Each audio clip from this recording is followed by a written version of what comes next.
Eric, I'm not sure I really follow this, but explain to me why you think they would have done this deliberately.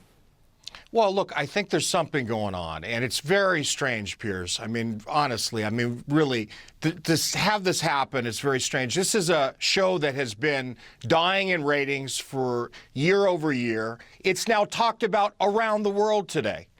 With tremendous attention on the fact that it actually had a good show on top of it. So I think we got to find out. It looks like something is going on, and I've certainly talked to a lot of people in Hollywood who feel the same. I mean, look, Hollywood's a cynical place, and I wouldn't put anything past them. But to carry out a plot like that, I mean, who would have to be involved? Are we saying that Warren Beatty was in on it, Faye Dunaway? I mean, they both, of course, in Bonnie and Clyde, if they're playing up to their characters, it would be perfectly possible to imagine that. But are we really assuming that any of these actors were in on this plot?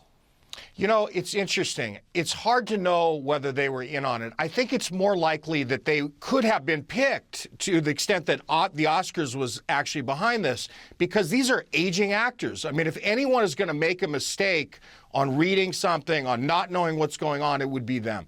And two, and maybe even delay the process. So, for instance, if it was a younger person, perhaps they would have seen that Emma Stone was on there. They would have called to someone and said, perhaps I have the wrong card. That didn't happen. We know that. So I think it's very strange. This guy, Brian, not talking at all. A lot of interesting facts relative to him. It's about ratings. And to the extent that this was what it was, 2018, we all know, is going to be highly watched. Everyone's going to tune in. There'll be a lot of questions. Did they get it right? Well, Eric, we're not, with the greatest of respect to your theory, yes. We're not exactly talking about the Oscars for the right reasons, are we? We're talking about it being the biggest fiasco in history with a bunch of dunderheads getting it wrong. That's not great branding, is it?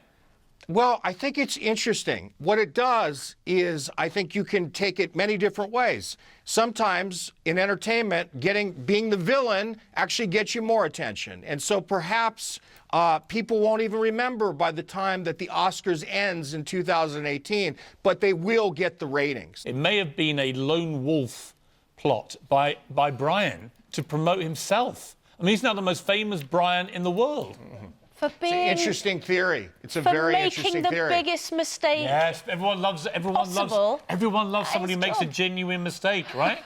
Everyone's feeling sorry for Brian. I mean, we never heard of Brian, right? And now suddenly we're all talking about Brian. Well, I woke up this morning, first thing I thought of, Brian. Where's Brian? Eric, the other conspiracy theory I heard was that it was actually Donald Trump, that he switched the envelopes because he wanted to divert attention away from all the political comments that were being made about his presidency. The conspiracy theories abound, don't they?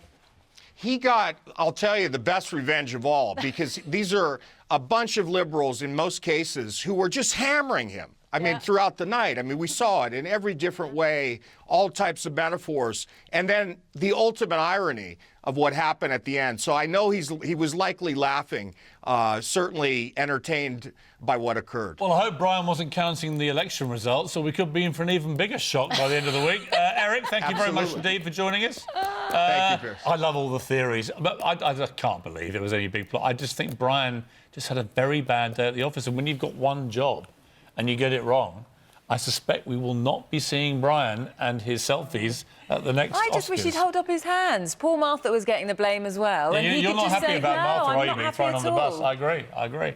And letting old Warren Beatty and Faye Dunaway swing in the wind, as if it was their fault. Warren Beatty apparently refused to let go of his card. I know, as they tried to wrestle it off to prove he wasn't the guilty party.